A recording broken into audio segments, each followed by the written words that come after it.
Hey friends, welcome to last moment tuition. मेरा नाम सुमेर है और आज हम देखेंगे बीके। बीके का फुल फॉर्म होता है बुक कीपिंग। अभी बुक कीपिंग क्या है यार? चलो वो सब एक साइड में रखते हैं। अब देखते हैं, आपने ये किताब कहीं देखी है?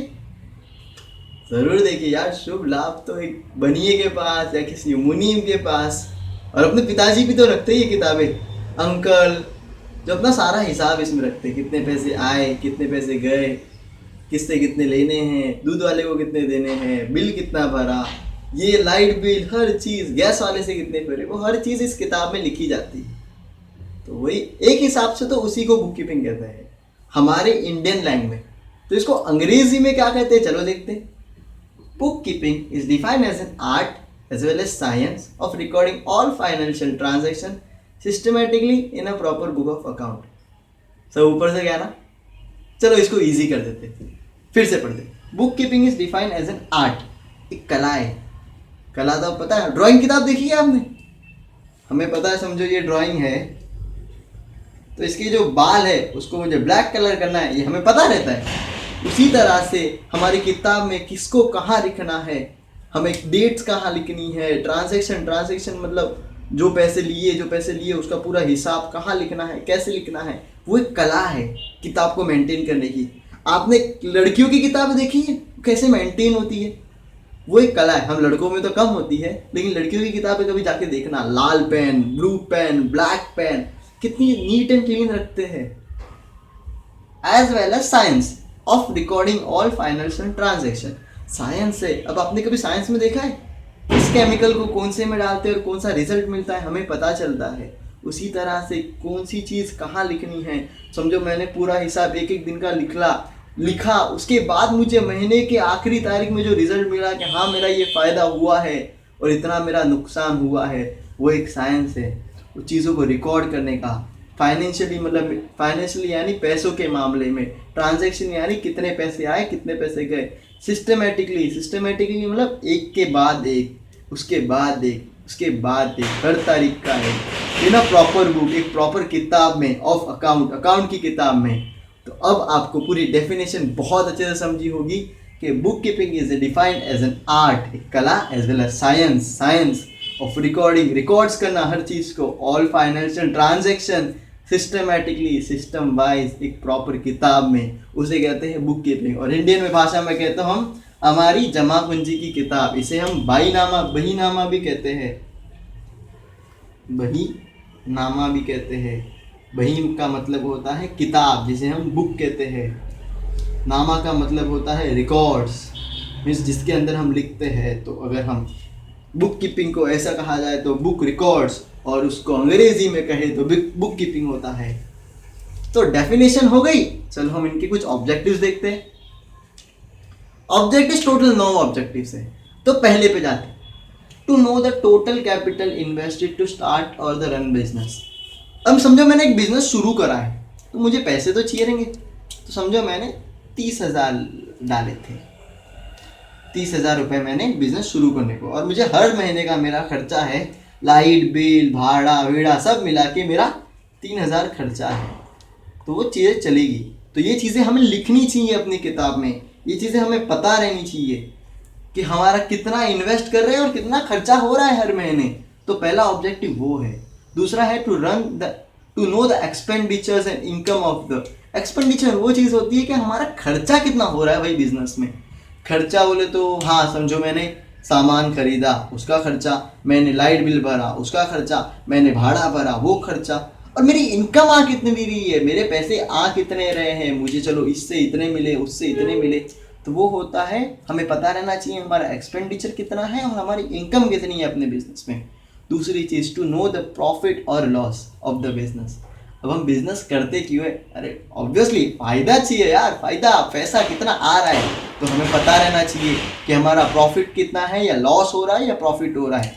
अगर मैंने 5 रुपये की पेंसिल खरीदी है और मैं उसको 6 में बेच रहा हूँ तो मुझे 1 रुपये का प्रॉफिट हो रहा है। लेकिन अगर वही पेंसिल मैं 4 रुपये में बेच रहा हूँ तो मुझे 1 रुपये का लॉस हो रहा है। ये हमें पता रहना चाहिए हमारे बिजनेस में हम फ़ायदे में जा रहे हैं या नुकसान में जा रहे हैं। ऐसे ही पागलों की तरह बिजनेस नहीं करना चाहिए। To know the tax liability of the business towards government. अब हम बिजनेस चला रहे हैं तो हमें टैक्स भरने पड़ेंगे, लैंड टैक्स होता है, बहुत सारे टैक्स होते हैं, तो वो हर टैक्स हमें पता रहना चाहिए, वरना कल जाके गवर्नमेंट आएगी और हमारी दुकान पे ताला लगा के चली जाएगी कि भाई आपने टैक्स नहीं भरा। तो हमें हर टैक्स के बारे में पता रहना चाहिए कि कौन से टैक्स मैं अगर बिजनेस कर रहा हूँ तो मुझे भरने।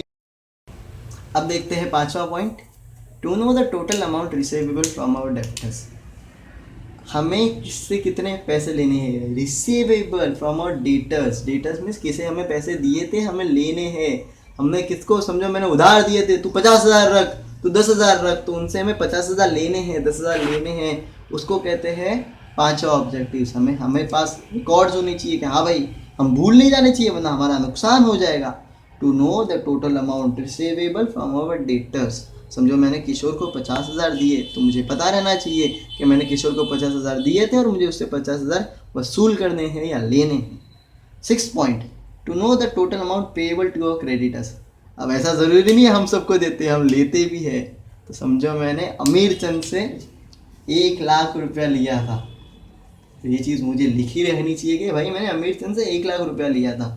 कल जाके अमीर चंद बोले भाई तूने 1.5 लाख रुपया मुझसे लिया था और मुझे मेरे पैसे चाहिए, तो ये तो गड़बड़ हो जाएगी। इसलिए मेरे पास रिकॉर्ड्स होने चाहिए कि नहीं भाई मैंने आपसे 1 लाख रुपया लिया था और उसकी इंटरेस्ट के साथ 1,10,000 होगा, आप मुझसे ज़्यादा नहीं ले सकते। तो ये हमें पता रहना चाहिए कि हम कितने पैसे लिए हैं और कितने पैसे हमें लेने हैं। तो अब 7 point, return record is considered as legal evidence in a court of law. अब जब भी आप देखोगे तो कोर्ट में लिखा हुआ मांगते हैं कि लिखा हुआ क्या है। लोगों की ज़बान पे भरोसे नहीं करते। मैं कहूँगा मैंने इसे 50,000 दिए थे, समझो मैंने किशोर को 50,000 दिए थे, मैं लेने गया और वो बोला कौन से 50,000, मेरे पास कोई 50,000 नहीं है और तूने मुझे नहीं दिए, और मैं कोर्ट में जाके कहूँ कि सर इसने वैसे 50,000 लिए थे और अब दे नहीं रहा, तो कोर्ट मुझसे लीगल एविडेंस मांगेगा कि सबूत क्या है। तो अगर उस वक्त मैंने एक पेपर में लिख के लिया होता कि हाँ किशोर ने मैंने किशोर को 50,000 दिए और यहाँ पे किशोर की साइन होती, तो किशोर तो क्या हर कोई किशोर देगा मुझे अपने पैसे, मुझे उसको देने पड़ेंगे क्योंकि कोर्ट मुझे दिलाएगा मेरे पैसे क्योंकि मेरे पास लीगल एविडेंस है।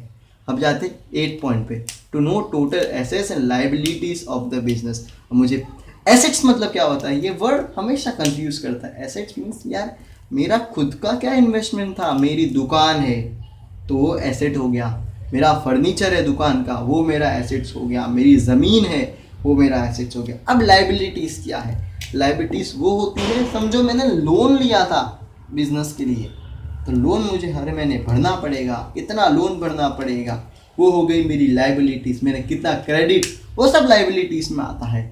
और 9वां पॉइंट और सबसे important point, maintaining record is compulsory as per law. हमें हमारे सारे रिकॉर्ड मेंटेन करने चाहिए एज पर लॉ ने कहा है कि भाई आप किससे क्या ले रहे हो, कितना आपका खर्चा हुआ, आपने कौन से बिल भरे थे और कौन से टैक्स भरे थे।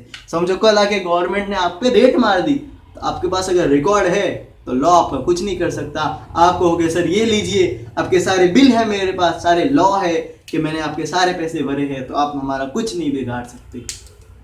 तो फ्रेंड्स आज हमने देखा बुक कीपिंग के डेफिनेशन क्या है एंड उसके ऑब्जेक्टिव्स क्या है।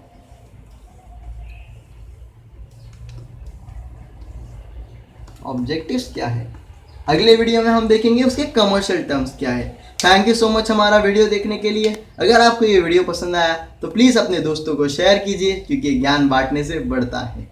नेक्स्ट वीडियो पार्ट 2 देखना ना भूले क्योंकि आगे हम बहुत आसानी से आपको बताएंगे कमर्शियल टर्म्स क्या है और बीके इतना इजी कर देंगे कि किसी को भी आगे बीके में कभी तकलीफ ना आए। Thank you so much from last moment tuitions.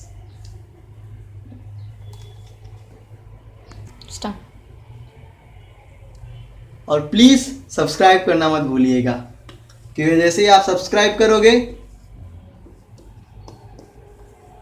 तो आपको डायरेक्ट नोटिफिकेशन आएगी कि हाँ लास्ट मिनट ट्यूशन का नया वीडियो आ गया, पार्ट 2 आ गया।